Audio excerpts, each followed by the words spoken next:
Imagina que mañana, mientras vas al trabajo, Dios te detiene. No hay visión espectacular, no hay voz del cielo con eco, solo una certeza que te aplasta el pecho y te dice: ve, habla, di la verdad. ¿A quién? Al más poderoso, al más intocable, al que menos quiere escucharte, sin título, sin respaldo, sin garantía de que salgas bien parado. Eso fue exactamente lo que vivió Amós. No era teólogo, no era sacerdote, no había pisado un palacio ni una escuela sagrada. Era un pastor de una aldea que nadie ponía en el mapa, con las manos partidas de trabajar la tierra y los pies cubiertos de polvo del desierto. Y un día, Dios lo arrancó de su rutina y lo lanzó al centro del fuego. Lo que este hombre dijo hace más de 2,700 años sigue siendo tan incómodo hoy como el primer día que lo pronunció, porque habló de injusticia, de religión vacía, de poder corrupto y de un Dios que no se impresiona con templos llenos si el corazón está podrido. Y te advierto algo antes de continuar. Este mensaje no viene a consolarte, viene a despertarte. Su hogar estaba en Tecoa, una aldea pequeña al sur de Judá, rodeada de colinas áridas, campos pedregosos y pastizales duros. Allí donde el viento azotaba la tierra y el trabajo nunca terminaba, Amós cuidaba ovejas y cultivaba higueras silvestres. Su vida era sencilla, su lenguaje directo, su mundo el de la tierra y el sudor. En aquellos días, Israel vivía una prosperidad engañosa. El reino del norte gozaba de estabilidad política bajo Jeroboam II. Las fronteras se habían extendido, el comercio florecía, las ciudades crecían, los mercados rebosaban, los ricos acumulaban casas y viñas, los altares estaban llenos de sacrificios. A los ojos humanos, Israel estaba en su mejor momento. Pero Dios veía otra cosa.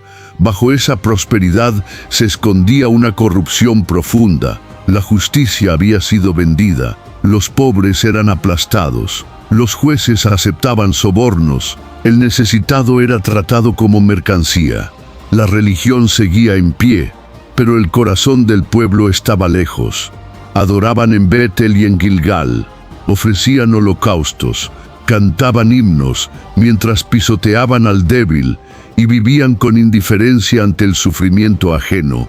Fue en ese contraste brutal entre abundancia externa y podredumbre interna que Dios llamó a Amós. No hubo genealogía profética que lo avalara, no hubo unción pública ni anuncio ceremonial, solo una voz que lo tomó del campo y lo lanzó al centro del juicio divino. Amós lo diría más tarde con claridad absoluta: no era profeta ni hijo de profeta, yo era pastor y cultivador de sicómoros, pero Jehová me tomó de detrás del ganado y me dijo: ve y profetiza a mi pueblo Israel. Ese me tomó no fue una invitación suave, fue un arranque. Dios lo sacó de su mundo tranquilo y lo empujó hacia un reino que no quería oír lo que él traía. Porque el mensaje de Amós no sería consuelo, sería confrontación. El pastor cruzó fronteras, subió desde Judá hasta Israel, caminó hacia los santuarios más importantes del reino del norte. No llevaba espada ni ejército, solo llevaba palabras como fuego, palabras que no halagaban, palabras que no negociaban, palabras que anunciaban que la paciencia de Dios estaba llegando a su límite. Amós no comenzó señalando a Israel. Eso habría sido demasiado predecible, demasiado fácil de rechazar. Primero, Dios dirigió su voz contra las naciones que rodeaban al pueblo, como un círculo de fuego que se cerraba lentamente. Por 3 pecados y por el 4, no revocaré su castigo. Damasco fue la primera en escuchar el juicio. Había triturado a Galad con crueldad, usando trillos de hierro como si los hombres fueran grano. El trillo de hierro no era una metáfora suave, era una herramienta agrícola con cuchillas metálicas, diseñada para destrozar sin piedad. Amós estaba diciendo algo estremecedor. Trataron a personas como objetos, aplastaron vidas humanas con la misma frialdad con la que se aplasta una cosecha. La crueldad de Damasco no fue un accidente, fue una herramienta. Al arrasar pueblos completos, enviaban un mensaje: resistan, y esto les pasará. Por eso Dios no habla de guerra, habla de crueldad. Porque cuando el poder se usa, no para proteger, sino para humillar, el juicio se vuelve inevitable. Y Amós comienza por Damasco para dejar algo claro para todas las generaciones. Dios observa a todas las naciones, y la injusticia, venga de donde venga, nunca pasa desapercibida. Lo que Amós denunció no quedó enterrado en la antigüedad, sigue ocurriendo hoy. Cambian los nombres, cambian las banderas, pero el patrón es el mismo: potencias que buscan dominio, territorios codiciados, pueblos pequeños atrapados en medio. Y Dios no lo llama geopolítica, no lo llama estrategia, no lo llama daño colateral, lo llama injusticia. Después de Damasco, Gaza, Tiro, Edom, Amón y Moab recibieron su sentencia. Cada nación fue nombrada, cada crimen fue recordado. Los israelitas escuchaban atentos, asentían, quizás sonreían en silencio, hasta que el círculo se cerró. La voz cambió de dirección, ya no miraba afuera, ahora miraba al corazón del pueblo elegido. Judá fue señalado primero, pero el golpe más fuerte estaba reservado para Israel, el reino del norte, el mismo que se creía seguro, bendecido e intocable. Entonces Amós habló, y el silencio cayó como piedra. Israel no fue acusado por ignorancia, fue acusado por traición consciente. Habían vendido al justo por plata y al pobre por un par de sandalias. Se recostaban junto a los altares sobre prendas tomadas en prenda y bebían vino obtenido con multas injustas. La prosperidad los había adormecido, la religión los había engañado. Creyeron que los altares los protegerían, que las fiestas los justificarían, que el nombre de pueblo elegido los haría inmunes al juicio. Pero Amós dejó claro algo aterrador: la elección no es escudo, la elección aumenta la responsabilidad. El mensaje de Amós avanzaba ahora hacia el engaño más peligroso de todos, no la violencia abierta, no la corrupción descarada, sino algo mucho más sutil y mucho más difícil de ver: la religión sin obediencia. Israel seguía reuniéndose, los altares estaban activos, Betel y Gilgal rebosaban de actividad espiritual, sacrificios diarios, diezmos abundantes, música solemne, los templos llenos, el calendario religioso impecable. A los ojos del pueblo, Dios debía estar complacido, pero lo que se elevaba desde aquellos santuarios no era adoración, era ruido vacío. Entonces la voz del Señor se levantó con una dureza que estremecía: aborrezco vuestras fiestas y no me complazco en vuestras asambleas solemnes. Aunque me ofrezcáis holocaustos y ofrendas, no los aceptaré. No era indiferencia divina, era rechazo explícito. Cantaban salmos mientras explotaban al jornalero, elevaban oraciones mientras falseaban balanzas, se postraban ante el altar, pero salían de allí para pisotear al pobre. Habían convertido la fe en refugio para su injusticia, como si Dios pudiera ser sobornado con rituales. Amós habló con palabras simples pero letales: aparta de mí el ruido de tus cánticos, pero corra el juicio como las aguas y la justicia como impetuoso arroyo.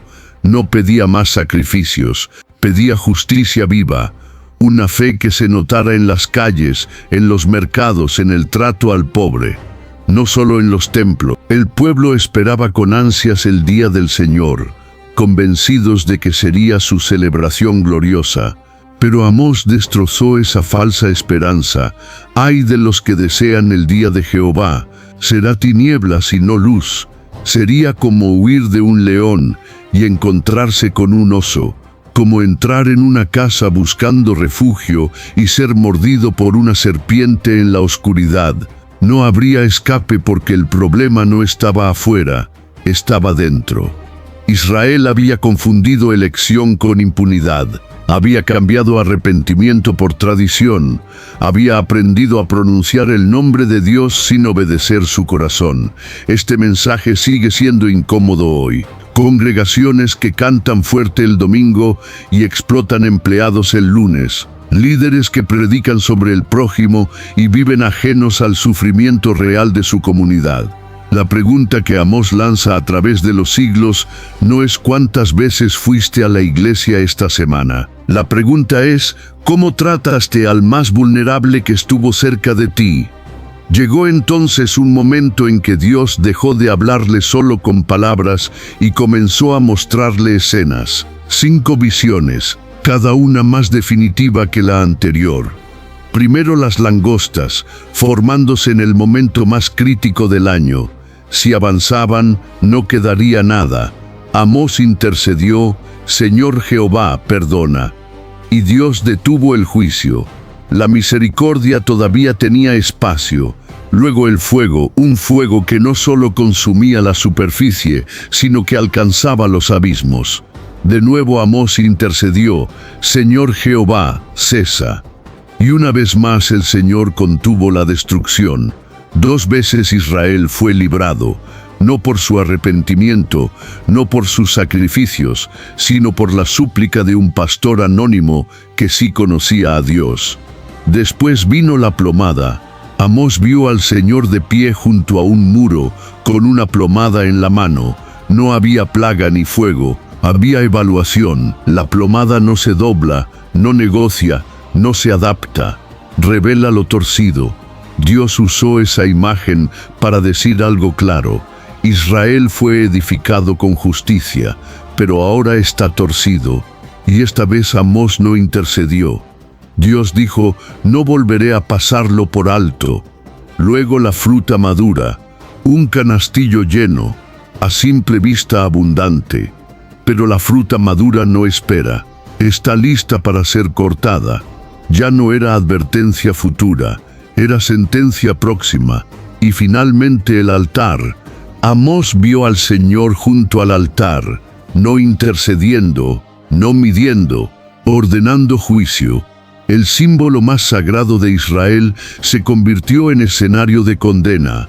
Nadie escaparía, ni en el Seol, ni en los cielos, ni en las profundidades del mar. 5 visiones. Advertencia, paciencia, evaluación, sentencia, ejecución. Fue entonces cuando el poder humano reaccionó. En Betel estaba Amasías, sacerdote oficial del santuario real. Representaba al sistema, al templo patrocinado por el trono, a la religión que convivía con el pecado sin confrontarlo. Para él, Amós no era un mensajero del cielo, era una amenaza al orden establecido. Amasías envió un mensaje al rey Jeroboam II. Amós conspira contra ti en medio de la casa de Israel. La tierra no puede soportar todas sus palabras. Luego enfrentó a Amós cara a cara. Vidente, vete. Huye a la tierra de Judá. Come allá tu pan y profetiza allí. Pero en Betel no profetices más, porque es santuario del rey y casa real. Amós no respondió con insultos, respondió con identidad. No soy profeta ni hijo de profeta. Yo era pastor y cultivador de sicómoros, pero Jehová me tomó de detrás del ganado y me dijo, ve y profetiza a mi pueblo Israel. No hablaba por ambición, ni por oficio, ni por salario. Hablaba porque fue enviado. Y cuando Dios envía, ningún sacerdote del sistema tiene autoridad para silenciar. Pronunció entonces juicio directo contra Amasías.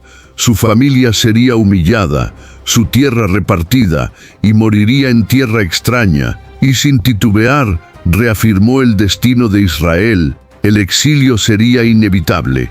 El choque no fue entre 2 hombres, fue entre la voz del altar y la voz del trono, y una de ellas ya había sido medida con la plomada.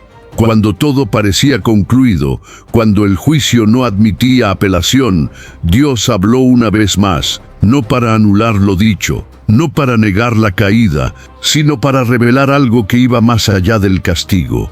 El juicio no era el último capítulo. Dios habló de la restauración del tabernáculo de David. El tabernáculo caído sería levantado, sus brechas cerradas, sus ruinas reparadas, no como antes, sino con una gloria renovada y un propósito más amplio. Y la promesa no se limitaba a Israel. Dios anunció que las naciones también serían alcanzadas. Pueblos que jamás habían llevado su nombre serían llamados por él. Vendrían días en que el segador alcanzaría al sembrador. El desierto florecería. Las ciudades serían reconstruidas. El exilio no sería eterno. Los plantaré en su tierra y nunca más serán arrancados. El rugido del león había advertido.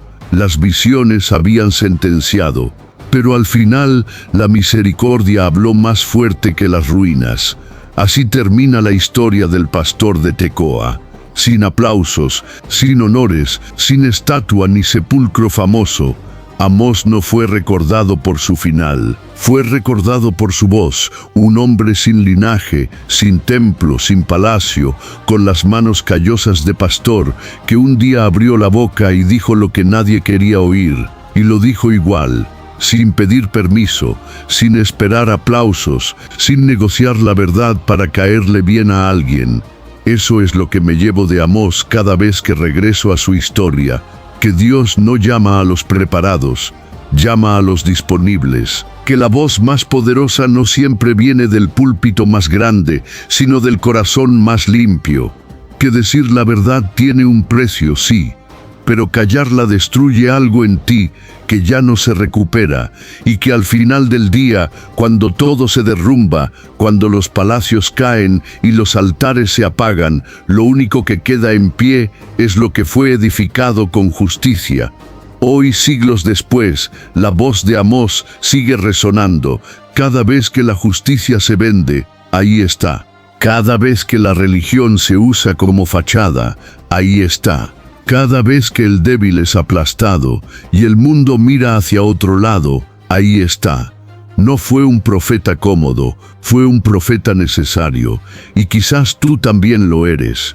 Quizás hay algo que sabes que es verdad, algo que ves con claridad que otros prefieren ignorar, algo que Dios ha puesto en tu corazón y que todavía no has dicho porque tienes miedo de lo que cueste. La historia de Amós no termina con una tumba. Termina con una pregunta que no tiene fecha de vencimiento. ¿Qué harás tú con la verdad cuando te toque decirla? Eso es todo por hoy. Si esta historia llegó a tu corazón, compártela con alguien que necesite escucharla. Déjame en los comentarios qué reflexión te dejó Amós. Me encanta leerlos uno por uno. Suscríbete si quieres seguir encontrándote con estas historias bíblicas contadas sin filtros, sin adornos, solo con la verdad que tienen. Nos vemos en el próximo relato.